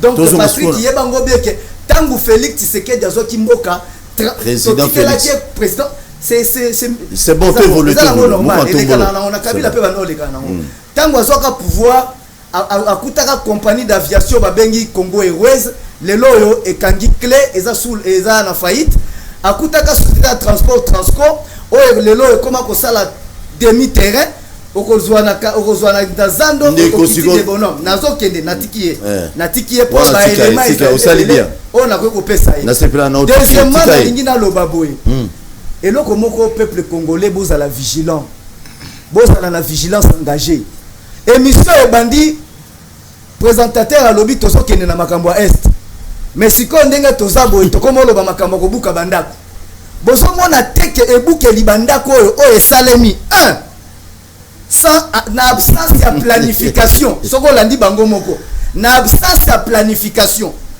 na absence de programmation eloko oyo esalami babuki ndaku bango mo soko landi ndenge balobi awa babuki ndaku bibukela bukela pona ko distraire peuple congolais total makaba bandaku zobukama total makambo est o munguna zo côte la biso to kamwa eloko moko tangu fali azoko afali abeti concert eteni musa gome koi ba héritier ba beti ba concert et polémique na ba réseaux sociaux lelo réseaux sociaux ya mboka Congo bato ba obina mitakala bato ba oloba makambo abasi bato kaka yango wana mais makambo ya mboka ndenge ezali kokende tozoloba yango te tobosani ko défendre tobosani ke ba congolais na Ituri bazokufa Ndeko sujet ya wana ezali te papa. ezali yango moko. Non, ezali yango moko. Non, s'il vous plaît Simila. Yango na lobi bo. Non, Simila, pardon. Sujet de départ le même en est. Ekozala. Mais to komi na non, c'est moi le présentateur de l'émission. Je nazongi na makampo la ko ebisoke. Absence ya planification ya makambo oyo. Nde yango absence ya planification ezali ko pousser biso to douter même parce que oyebi ba place wana oyo basala zone expropriée. Ça fait des années bazongisa bambongo babande kozela ba moyen mais to kamwe Goma e komi à 0 mètre kwea ba zone expropriée nde babandi ko buka. Ezali komi tuna ezali distraction te. Babuki pe ba zone expropriée kaka te. C'est bon, il y aura sur question. Il y aura sur question est na tuna na banana wana pona sur ça. Non, s'il vous plaît. Et toutes vos apaisements. Et non, et toutes vos apaisements. On a tous soit porto betabilo. TV na biso moko. Ici on parle du Congo. Ngana atuna bakonza ville bozo buka. Na rompo où les riens na bar mobo ça na makelele ça fait des années. Il semblerait que ça le pango à l'état. Kolo bar wana bozo komo nango. Akoma buku mais sui na monga fula sui wapi. Bar wana pe bogobuka te. Do tu na ngami tuna mona kini bobuki mais bar ezawa. Bar ezawa na wuleri na wuleri. Ici kama yele ba ingénieur on dirait ici la nyonso na Congo o basa la bisolo kitoko na rompo wuleri. Bar moko ezawana bar wana. Eza l'état congolais. Na comme on a honte malheureusement. Les champions bakoma libanda bakoma bar wana les champions. Les champions. Tout ni boy tout similaire na zongi pana ouais nana besoin zala vraiment comprendre que le minute yeb ça besoin sur dossier est yo mutu ya Kabila parle comme un Congolais où en sommes-nous? Bon, dossier est en tant que kabiliste poutiniste bandela nalobi kabiliste Kabila nalobi kabiliste poutiniste parce que nandimela langa Joseph Kabila pe nandimna zo soutenir nanga pe makasi Vladimir Poutine pour na moniete lokolo oyo ya jalelo ya kosala jalelo à États-Unis Amérique mbula na mbula to ememi biso lelo yo soko tali makambo ya este lelo soko tali makambo ya este sincèrement recteur universitaire Silas okomona makambo ya este sincèrement okotala tozo bundana munguna moko azana simanae azana Amérique toko sanate Rwanda zo sala n'importe quoi parce qu'aza soutenu clairement na États-Unis pe na Grande-Bretagne eza ba pays o eza ko appuyer Rwanda parce que Rwanda ndenge ezana ezali pays moko ekoki jamais commis lancer dans une guerre sans que ekoka économie nango ezala affecté majeurement alors grandement alors maintenant tel que nous sommes là face à ces problèmes ici de l'Est et un problème moko normalement est traité par les régimes en place avec en toute célérité et un problème moko régime en place c'est-à-dire que zwango neti na moi légèreté moko boye soko tali munguna tangu bunanga ne kwei totikeli M23 temps avant ni na bunanga na permis a tie même ba clôture azui même temps mukolo même a sepela lobina a tie ba clôture ah non c'était faux non ils avaient information on est là qui na société membre ba minerai quand ne ba clôture déjà kala ça n'a rien à voir na bunagana d'accord ba vandi ba position na bango to le langage militaire ba tie ba position na bango jour ba lingi ba bouger ba ligne na bango M23 lobby ba position na e o ya clôture qui pour la protection à bunagana a lingi à avancer donc maintenant le rythme de la guerre à l'est du Congo c'est les M23 de Mouteza qu'on définir M23 soka lobby le on a attaquer mboko a attaquer soka lobby le on a kozwa mboko na kozwa mais yeba FARDC pas récupérer mboko musu ba bazala mais ah oui on doit être au milieu du village là-dessus non toza au milieu du village parce que zamboka na biso mais le problème maintenant est que jusqu'à présent un résultat concret exact. Qu'est-ce qu'il faut faire maintenant? Ce qu'il faut faire maintenant c'est quoi? Revoir notre tactique militaire. Au moins tangu basali ba nomination exagérée na armée. Nazali parmi bateau baleka les émissions sont là, je suis passé sur des chaînes où j'ai dit on a conseillé au chef de l'État. Biso bato F biso ba proche ba kabiliste Boyaka te chef de l'État a pouvoir et économie. Mais on l'avait conseillé pour dire que en période de conflit, nommer beaucoup de gens et l'appel na attends il me fait katanaki nazo continuer na appel. Vous connaissez Nino Tolobeli Lelo Tolobeli moi makamebele situation à est et mboka na biso qu'est-ce qu'il faut faire bien que tata mokonza mboka ya mboka autaki Comore sika wapi akende kutana mologi na ye boyebi nini o bolandaki na télévision o bango elo akende o sala kuna et est-ce que c'est important ou na minute les assu inutile les assu importante pour na ba congolais il faut ya sasi manzela na bisaka d'ailleurs na c'est une émission que non ba soda ya si wana basi na ba bazo réclamer bango déjà ba wumel na RDC basi na ba musu ba tire na zemi une semaine musu c'est un mois ba bi ba soda ya bozo ngaba ko ça c'est donc le Congolais n'a pas besoin parce que ba soda ya biso na no aw ba soda ya biso o ba zo ba formation bisike belé ya danzi donc on a pour ça monter on peut terminer cette guerre même bitou ma peut ici la malam entre autres toujours senga na ba konzi na biso pe ngai ta on a oka que non ezana ba infiltré to na ba na même na armée même na politique mais bino ba to bi ba infiltrango o tiko lo ba na munoko o bi misele biso bango tout cela na ba l'histoire quoi on en parle plus l'histoire quoi monte lo ba manango surtout même na ba télévision même na ba salon politique ezaka aboyi. Mais nos frères qui sont là-bas, par exemple, on va continuer. Dans mon vidéo, moi, je faisais à solo tour à l'Okuta, na TikTok, si je ne me trompe pas, pour nga pina na TikTok. Na moni, bazo ça la remise ya Manduki. Ya Manduki, bazo ça la remise ya Manduki. Oh, bayakana na bateki. Si Royo lo Massi qui est livré. Si on a atteint là-bas, Minduki wana format Minduki wana. Bato wana bayakana bateki bako sur l'angoisse. Na ndenge pina bo motoboy. Nga bon, nakamu.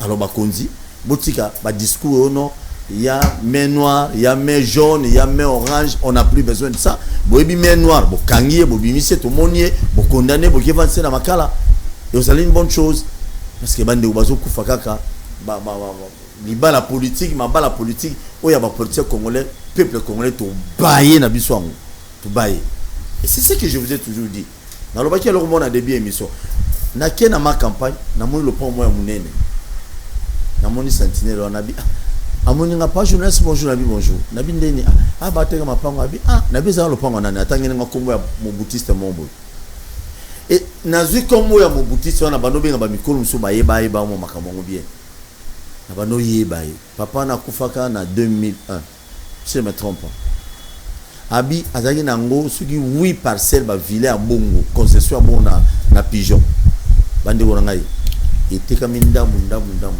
c'est des mêmes aussi bino ba to gérer biso lelo so bo gérer biso mabe vous devez vous attendre que ma pango na bino bana na bino ba wela kango ba oteka onka bongo alors ça ne vaut pas la peine et ya comment bon parce que les bien mal qui n'a profite jamais bo sala musala o biso ba congolais qui tine bino bo sala maître Winer c'est ça malobana oui rapidement porte soit biso nyonso to regretter pour na mona ke courant et kataki bon eza faute na biso te eza kaka faute ya bato oyo bakabila na ba boshab so bakabolaka 32 millions boshab aye déjà na etalingaité papa mais akabolaki 32 millions na kabila bakabolaka pe na Swahili mon frère mais boyambiye bien papa c'est etalingaité union sacrée soko ye na kati yaka na yo ndenge olingi bango nyonso ba bato union sacrée yo poza muto union sacrée bato nyonso bato union sacrée mais soki oye na union sacrée oyibaki ozwaki mosolo ya l'état biso to otika na koloba te 32 millions bazoka bolango na Swahili papa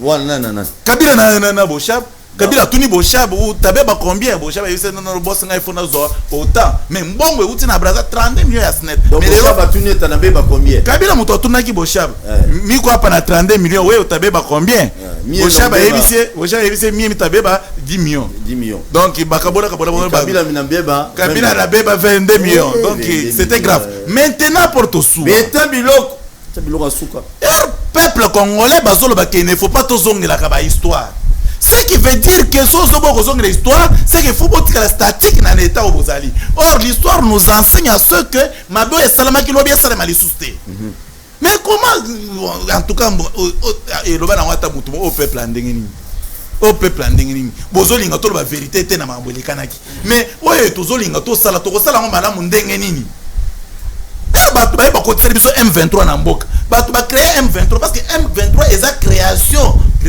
personnelle création personnelle ya Kabila papa création privée et personnelle ya Kabila. C'est comme ça que bato Kabila bazolo toujours ceux qui vont négocier na Kabila te M23 bakotika minduki. Voilà président ngolé mutalobi. Mais alobi ngo pamba te. Avant ya aloba oyoka ba communicateur au Kabila tinda na ba plateau.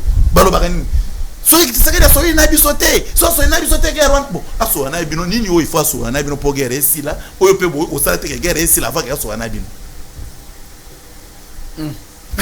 C'est vraiment compliqué. Donc ces gens ici, balingi peuple congolais. Tant que soana bango tozong sa bango na pouvoir. Baba na ko expliquer biso que no bonzo bato M23. Boko sa bango na armée. Bonzo bato M23, bako ba ministre. Bonzo bato donc ngali solo bato benga biso ba tsere que soana bango. Wana bango. C'est ça qu'il fait non? Parce que le même lisolo bozolo ba M23 en 2019, M23 c'est na Kinshasa, Félix Auto comme président de la République. Mais ba eko ça. Mais mobo wanaka. Lelo ndimi Patrick yoza politicien ou mesana kokosa ngana kosa katenga na za face réalité. Peuple congolais ba surveiller ka maître wina que je suis chaque jour. Merci. Donc koyana lukuta non c'est pas mon genre. Maintenant en 2019 tu sais que les autres comme président de la République ndeko na ngai. M23 ils étaient obligés baya côté les saba accord o ba signanga na Kabila. Parce que ce n'était pas le cas. Tu sais que les linga za nzambe te pona koyeba que non voilà c'est Kabila avait signé avec les M23. C'est dans ce contexte là que tu sais que il fallait qu'il y ait un tout point qui va déshydrater na bango ezani au juste. Et à ce niveau là tu sais que mon frère mais il est président de la République. Il vient d'être président de la République. Il avait beaucoup de préoccupations. Peu importe le mois, il fallait avoir. Maintenant, maintenant, na circonstance ouana, Félix Tshisekedi s'est vu obligé et tel accord. Oh bandeko ba signé qui? Pour ba signer accord en 2009, ba signer accord en 2013, ba signer accord en 2016 s'il vous plaît. C'est ça que vous voyez. Ba similar kanda. C'est honteux. Quand ma bé. Mais papa ma bé écoute ma casse, il faut que ça. Dans ces conditions là, biso tout le monde qui est battu, parce que va teke déjà mboka. Bateka mboka kala. Maintenant Félix est en train de faire l'effort. Il y a quoi récupérer mboka na biso. Ouais, ils ont déjà vendu. Na personne nos preuves. Aux la constitution. Pourquoi ils ont fait des histoires sciemment. Bah imposer la population congolaise. Au moment où Etienne Tshisekedi wa Mulumba a boyi que to voté que to un référendum contre constitution en 2006. Ces gens ici nous ont poussé par leur malice to que un référendum de Konangai tout à la carte de la constitution soit un article 217 de la constitution au Koufi. Merci beaucoup. Merci. Mais déjà le Congo est déjà vendu sur base de cette loi. Ma ouais. Courage et merci Kokiwana. Et Kokiwana. Toge. Tinda beta biloko. Na yoki ndeko na ngai na bokebi. Ndeko na ngai. Ouais, dans la niba na mboka, je crois que bandeko bakanisa kondike ba Congolais baza ba bololé. Ba Congolais baza ba bololé te. Ba Congolais ba moni gestion na bino ndenge bozo gérer. Ba Congolais ba yoka ki bino ndenge bozaki na opposition, ndenge bandai koloba. Moment oyo ndeko na ngai ezali su moment ya ko rappeler bato histoire te. Congolais bosanaka difficilement. Je crois que Congolais yebi histoire. Moment où ezali moment ya ko agir. Bozo ki pouvoir te bana ko rappeler bato ba histoire. Kabila kuta saki boete on pensait que toko bossa na kombo Kabila. Mais bozo ça l'effort, oye ke bino muto bozo teka Kabila. Bozo ça l'effort bozongi saka kombo Kabila na mino kwa bato alors que ba population sa bossa na ki déjà Kabila. Aujourd'hui le problème ezali à entraîner. Oyo atali si ba limite na ye. Donc ezali makambo ya ko changer ba joueur te moment ezali ya ko changer entraîneur ye azo improviser jeu sur place na kati tango ba joueur bazo beta balle. Donc etali si polele ka entraîneur azali na jeu ya ko lakisa ba joueur te no moni joueur azo tâtonner lelo to comme na gouvernement parallèle. Le gouvernement oyo bana mboka ba yebi na gouvernement parallèle ezali cabinet président de la République ba marcher tout biloko to zo leka na présidence ezo leka na niveau ya gouvernement te ndezo sala que comme le président ezali irresponsable devant le parlement moi ba landela ba pona oki makamba lukuta yo nenga otso ko par rapport ya bitumba tikasi lisama munae par rapport ya guerre à est puisque aujourd'hui ndeko na ngai tozaki subatu to bana ko lobela makamba guerre te lelo ba Congo le fait to beta masolo misusu ya développement ndenge Sénégal les obeta makamba développement lelo développement ngo bango ka boto bazo kosaka na télévision moi to lobela makamba développement za te pour développement pe zali te tozala lukaka comme tout tikalika kalamakamba guerre est alors que ezali question o fait déjà solution puisque vous allez en opposition vous voyez que mboka na biso ezali mboko ezali attaquer mais jusqu'aujourd'hui toujours continuer chaque jour si j'ai kaka est alors que makamba lobezele belé donc par rapport ya bitumba o ezo sala mana munyele mo ekolo ndeko na biso atalisi biso pour lele que azali na solution ya kopesa ba congolais puisque eloko ya liboso ezalaka tant aux pouvoir au sécuriser bandeko na yo les lois talisi pour lele que na maimatali pour sécuriser bandeko na il est en train de tâtonner état de siège aux ali la dernière solution militaire échouée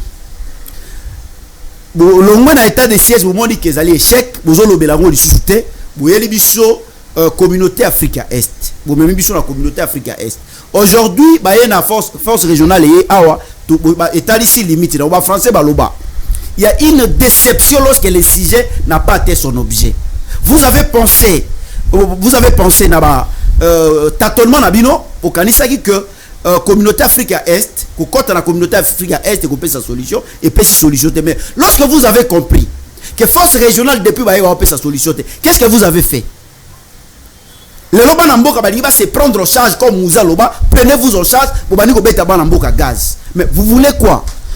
Pour citer, moi je dirais, limite que si tous les plans indicateurs allaient en rouge, je l'ai dit, moko ya baimboka o ya benga lobi ba indicateurs nyos allaient en rouge. Je pensais que ngai moka nazomona. Ba congolais tout ba moni que ba indicateurs allaient en rouge, boko ki l'autre côté, soit bon démissionner. Tout le monde na bamboka ba pa ya moto akokite eloko zo sa bilo sonya ya sa kulutu nga sonya ya kimoluba. Po soki za la kabato misu lokola ngai boye na ngena démissionner na ngai. Trop de voyages apportés l'autre côté. Bon, l'obéli biso diplomatie agissante. La diplomatie agissante. Un leader politique mais la diplomatie agissante aujourd'hui. La communauté internationale. Comment diplomatie agissante? Si le Rwanda est en train de maltraiter, c'est la communauté internationale qui est derrière. Mais comment beaucoup la communauté internationale? Donc, Bino Bozali a mesure. Il y a qu'on convaincre la communauté internationale. Donc le Rwanda est pris sur le plan diplomatique, le Rwanda est supérieur à nous. C'est comme ça que Botali ici na face du monde. Donc bozo koka ko convaincre la communauté internationale ta côté la bino. Donc pour na cité de kolanga loba ilo moko ya somo na zo cité na yango alobi par rapport ya alobi M23 ezali création personnelle ya monsieur Kabila. C'est Kabila qui a créé le M23 mais ozo contredit chef na yo. Chef na qui ko négocier na Rwanda na Kagame. Kagame kutu a été saboté bango atindeli bango ministre affaires étrangères na pourquoi vous avez il fallait bozo Kabila bo kene bo négocier na misoki M23 a création personnelle à monsieur Kabila il faut pas venir ici koko ça ba imboka merci donc bino moko boyebi je savais M23 c'est il fallait M23 que na 94 aussi autre chose soutien ya na mboka makambo parmi Paul na lobe hotel la biete makambo zo koma na mboka ezali problème ya commissionnaire oyo ba yokanite na moto apesa qui est marché. Vous avez donné le marché na Paul Kagame. Oh lelo aujourd'hui le commissionnaire Alinga qui a gagné plus et ça crée ce que ça crée. Et le M23 a zongi sous son puissance. Tout simplement puisque bakor na bino ya secret o ba imboka ba ebite tika ko le kala parlementaire. Merci. Boteki mboka. Bakor na bino secret aujourd'hui est ici que à cause na yango de M23 zongi puisque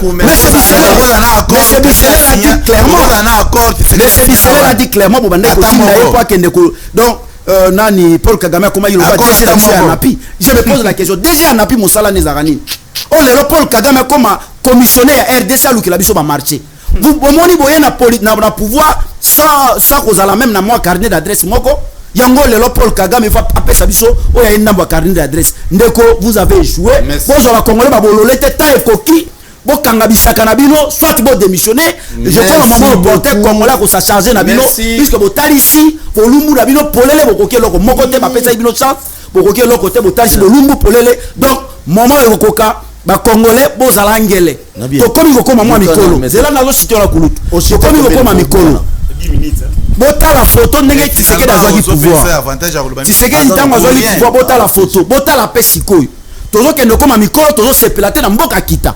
Est-ce que nous devons continuer comme ça? Ba koko la biso à l'époque bazalaka belé ndenge biso toza lelo te ba koko la biso à l'époque batanga bakila so biso totangi lelo te etando ke zalaka te po ba alerter bango mais na moi moke na bango na moi kelasi moke batanga etandoke ezala te bazwa conscience passe na bango biso tozozela ndenge tozozela nini il faut nzambe akita po tozwa conscience passe na biso puisque passe ya lelo eleki même passe ya époque bakoko na biso et nous sommes là yango balobi population nyonso améritaka bakonzi biso moko tozomérite bakonzi puisque tomona na bapays misusu moto bapesi se mana moko ya 5 ans mais asisi yango te soki tozocontinue ti lelo mape buta bolobaka eloko te tofandi kimia donc biso tozozwa bariche tozoloba mais oli tozwa conscience ya passe batandoki yango tozo alerte bino bozo comprendre te merci bayoki age ezokende tozokende koma bapaka na mboka ya mbongo bozosepelani te merci beaucoup maître bato oyo bazoya bazosepela nde ozomona bango na bambongo soki donc je crois que nous devons prendre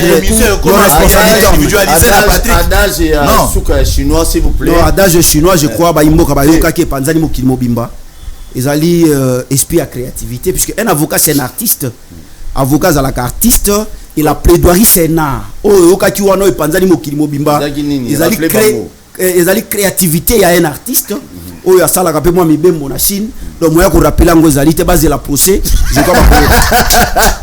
Merci beaucoup maître héritier ndeko d'abord info koyebisa mais ndeko similar na lina cité par rapport à lamba ndeko similar ndeko similar au moins babiloko oyo il faut tika mais reporte soit vous avez géré ces émissions non ndeko vous avez géré non par rapport à lambo na ina loba iloko moko na sina loba na pekisa eloko na ebite similar ne lambo azolata ezali signe que tango bakoma na bokonzi baimboka babandola te loko c'est bon je crois il faut tika bilamba bakadele moment bakadele c'est les cas tika biloko merci beaucoup to kichité ndeko Paul soit pesa ngai pe tango ndenge moko pesi ndeko Tinda je note que ndeko Tinda za makasi yo loba mingi te loba muke na peso tango la point d'abord na noter que ndeko Tinda mabe ba vola la plateau ndeko Tinda akolisi ba qualité na mingi ya comédie akolisi yango makasi. Oh. Et oui, ça tu dois retirer. Ça tu dois retirer. Parce que maman a l'obé dans l'anzela. Na place ça. Maman a l'obé dans l'anzela. Maman nyonso a l'obé dans l'anzela. Bon maître. Là on gérer moka bien. On gérer moka bien. Na yo moto bat ko mi tisekedi c'est makasi. Tikana lo bango mopa. Bino baba to bat. Na ebite. Déranger moninga. Les kabylistes du sang le moka tisekedi. Bino za bato bolo ba. Déranger l'émission. Ndeko. Laquelle baguette magique? Oui, c'est parce que tout simplement Franck Diongo la politique inaïe. Pardon, politique inaïe à chantage. Monsieur Sili. Soit que si il faut pas payer loko. Ce que vous payez loko tabalouke les binos. Yo moto sa politique. Pardon s'il vous plaît. Moïse Katumbi. Yo moto sa politique. Moïse Katumbi. On fait pas la politique. On vient pas en politique pour chercher l'argent. Des jeunes à Jekamine. Na voye soka lini loba na esika za ikolo kala mama na zo mambozo loba loba makamamboka azo attaquer biso ye azo attaquer Tshisekedi azo attaquer Bahati menga attaquer Diongo aza kotambola tango midi po ba nommer DG na Jekamine lokola ba nommer tenda na kebisaka kino pression bon donc ina makambo ya makambo ya M23 nga zali pe Diongo ozelenge bani ko luka mbongo nazali Diongo c'est la style ça met trop déranger suka na moto ya message ko luka mbongo za Diongo maître héritier azwi mbongo et peuple Moïse Katumbi et comme hier la campagne électorale a se retirer. Ndeko, est-ce que Diongo nani Moïse a gagné na télé. S'il vous plaît, évoluer dans nous. Non mais Tikaye. C'est Franck Diongo avant. Mais Tikaye qui m'a loba bien. Maître Tikaye, on a débordé. Les gens ont dit ici, bato alobi awa, tant on a loba ki toka liboso. Je dis que bato yo ba boma barosi. Il faut bien écouter. Bato faut ba yoka malamu. Bato ba boma parce que pendant le temps où il y a ba répression en manifestation, Rossi kakate akufa bakufa ka bato ebele. Ce qu'on a loana bato oyo ba salaka mosala ya ko boma ba kongomani ba iba M23. Devant moi ici j'ai des articles ebele na ba source. Po bokoloba makambo na loyenge. Yoga article à Liboso, des ex-rebelles du M23 recrutés par l'armée. Source BBC, le 17 décembre 2017. To continuer. Human Rights Watch accuse Kabila d'avoir recruté des ex-rebelles du M23 pour mater les manifestants. On continue. Des rebelles ont été recrutés pour réprimer les manifestants. On continue. Human Rights Watch révèle les recrutements du M23. Pour contredire sur des faits où ils allaient établir.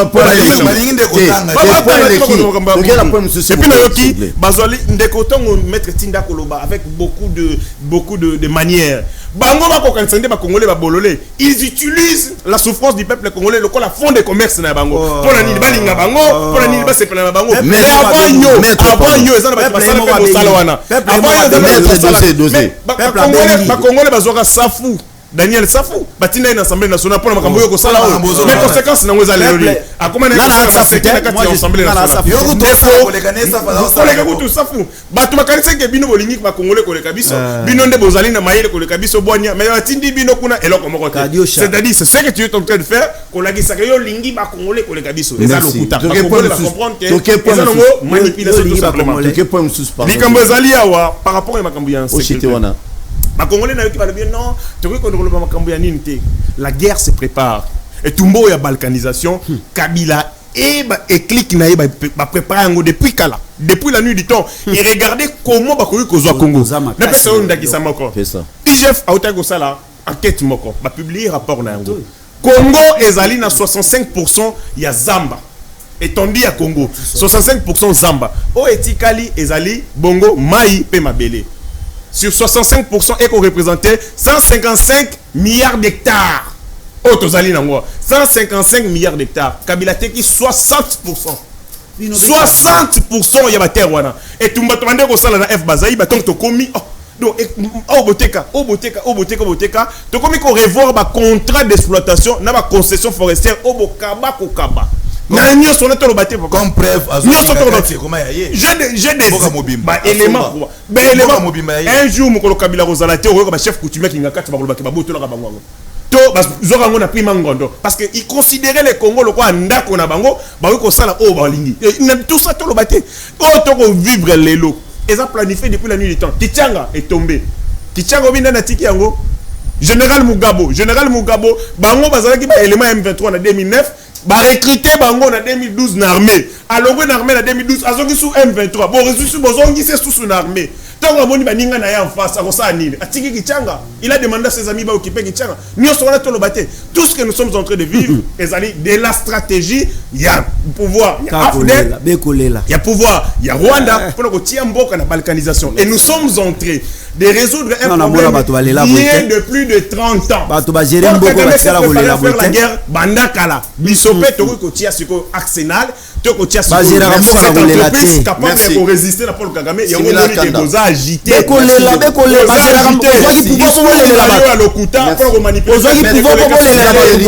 ne passera plus si nous sommes en train de travailler pour le peuple et la misère. Merci Yuka.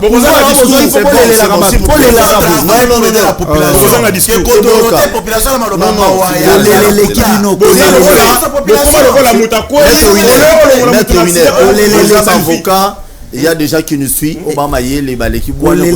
Pardon. Nayebike. L'accident venu pour selfie.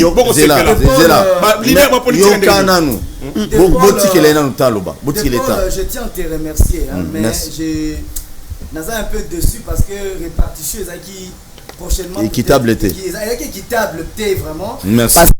Lobby biloko ebele o nazo qui tente je tiens à dire ceci ndekonanga nani alaxi ba contradiction ebele mingi maître Tinda alongola kiango depuis abandaki azamuta union sacrée mais azo communiquer neti on dirait azamuta union sacrée on dirait azamuta opposition alors ba kyo buka bandaku donc bango moko pouvoir na bango ebuki bandaku ba tout sang que donc alors maramba aussi mu kenda lobby c'est que j'ai trouvé vraiment bizarre à lobby na lobby boye babomaki ikomba babomaki batu babomaki batu babomaki barossi mais quand il dit barossi c'est y compris Rossi Mukendi que M23 bomaki barossi cela veut dire y compris Rossi Mukendi a été tué par le M23 manifestant donc tu te comptes je m'excuse il était comme manifestant donc M23 babomaki sous Kabila barossi y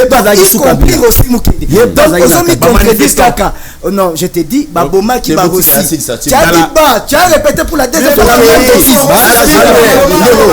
d'accord on va faire un débat sur les bas. Non, je te montre le contenu de tes propos. Merci beaucoup. Il y a aussi logique, tu t'es contredit. Auditeur, ceux qui ont un téléphone, va comprendre. Deuxièmement, je tiens à dire ceci. l'armée sous Kabila, oui, Maître Tinda Lobaki à lobby, c'est le bon, Maître Tinda Lobaki c'est le seul que je peux appeler maître ici. Maître Tinda Lobaki na 2008 na tozalaki 8e. Je tiens à dire que sous Kabila tozalaki 8e. Tozal lelo to comme 9e. Et ce côté ali rapport il y a 2023 2022 bien 2023. Il y a 2022 tozal 8e. Mais ce qui va publier il y a 2023 on est descendu à 11e. Je te dis, j'avais vu 2023. Vous gagnez guerre combien de temps vous avez 8e? Je m'excuse. D'accord. Tu as eu plus de temps que moi. Laisse-moi finir. Tu as eu plus de temps que moi. Donc, sous Félix Tshisekedi, maintenant, nous sommes en 2022, nous étions 9e. Si vous consultez maintenant, et quand tu tapes sur Google, au monde Bimsaka, la liste des pays africains au ESA. Merci beaucoup. M23 peut sur Google taper sur les ex-éléments M23.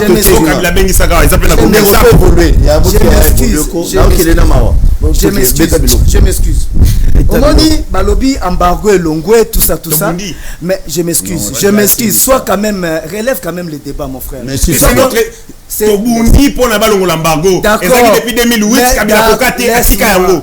Laisse-moi finir. S'il te plaît. Toké ici ça. L'embargo, je m'excuse.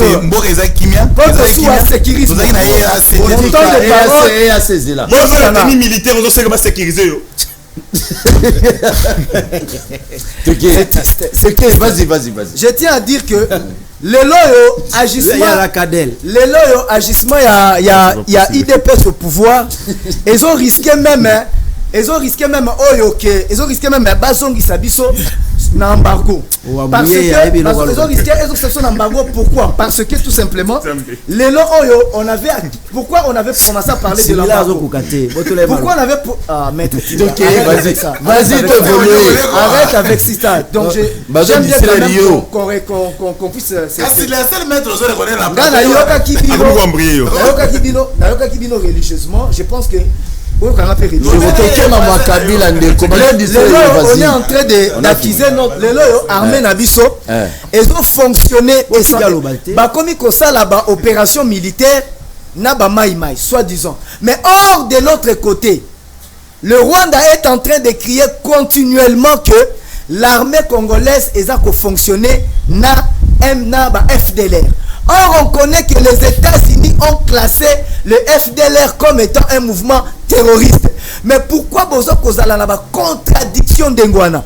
Or, les Maïmaï là sont qualifiés. Laisse-moi finir.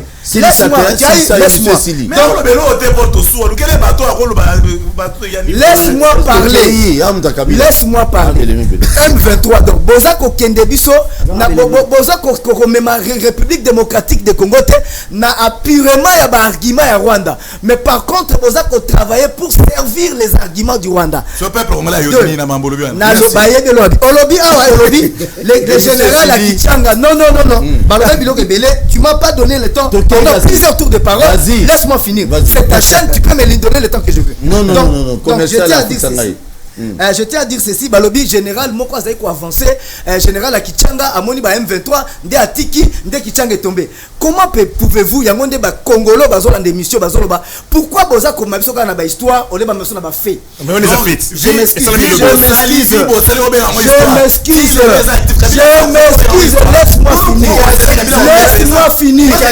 Laisse-moi finir mes idées.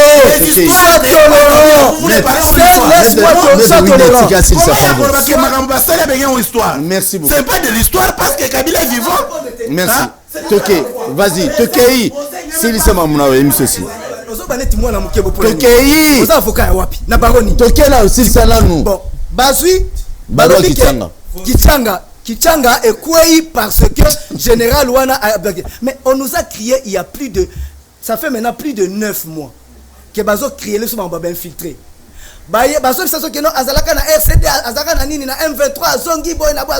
Mais pourquoi vous n'avez pas refait la mise en place des hommes sur terrain? Pourquoi qui réaménagement et affectation à hommes? Vous avez nommé de nouveaux commandants.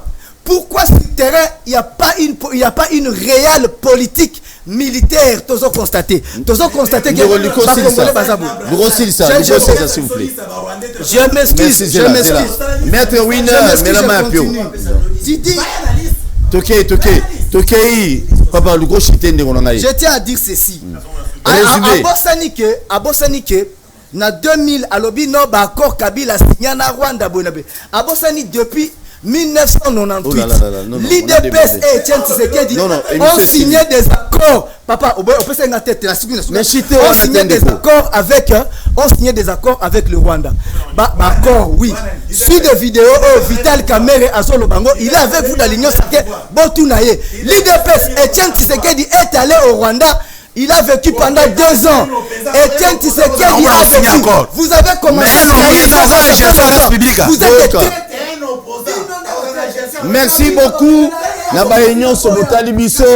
Je vous aime bien. À tout à l'heure à 16h. Tous en maître Bazin, Nandeko Rodrigue, autre bêta, Makamo, Oetali et Coronabiso. Bobo Sanako s'abonner à la chaîne YouTube. Je vous aime bien.